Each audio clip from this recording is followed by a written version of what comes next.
People who grew up in the 1970s carry a psychology that's almost impossible to explain to anyone born after the 2000s. It was a generation shaped by silence, freedom, danger, and a kind of childhood that would get parents arrested today. You disappeared for 5 hours and nobody panicked. No phone, no GPS, just a bicycle, a few friends, and a promise to be home before dark. And even that rule was flexible. Psychologically, this built something rare today, a natural confidence in navigating life without instructions.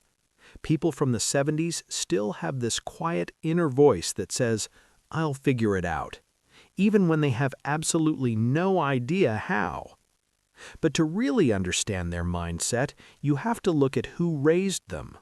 Most of their parents lived through World War II or its aftermath. They knew real fear, real hunger, real loss. They didn't talk much, they didn't complain, they didn't explain their emotions. They survived. And without realizing it, they passed that survival mindset to their children. That's why people from the 70s matured early. Responsibility wasn't taught, it was absorbed. You helped, you fixed things, you adapted. If something broke, you didn't replace it, you repaired it. If something went wrong, you didn't panic, you handled it. There was no idea of someone will come save me. The help was you. They watched their parents work long hours without applause. They saw neighbors help each other without posting about it. They saw adults carry the weight of life quietly. That kind of environment builds a backbone. It teaches you that life is serious but manageable, that problems are normal, that responsibility isn't a punishment, it's part of being alive. That's why people raised in the 70s often feel older than their age, not physically, mentally. Their maturity didn't come from books, it came from watching real life up close. They were the bridge, one foot in a slow, raw, offline world and one foot in the fast, loud digital one. They remember life without screens, and now they're watching a generation drown in them. That's why talking to someone from that era feels different.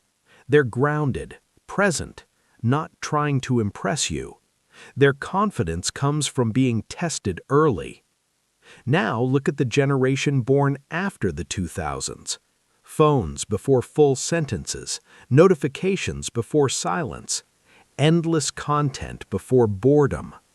Their brains have been running at full speed since childhood, and you can see the cost.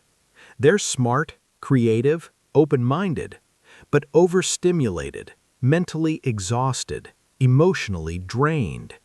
They absorb more information in one day than people in the 70s did in a week.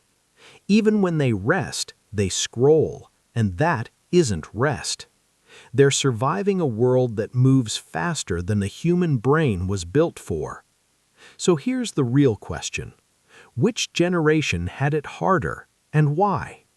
And tell me this too. Were you born before 1980 or after? If this made you think differently, subscribe. We go deeper every day. Like the video, it helps this message reach the right people.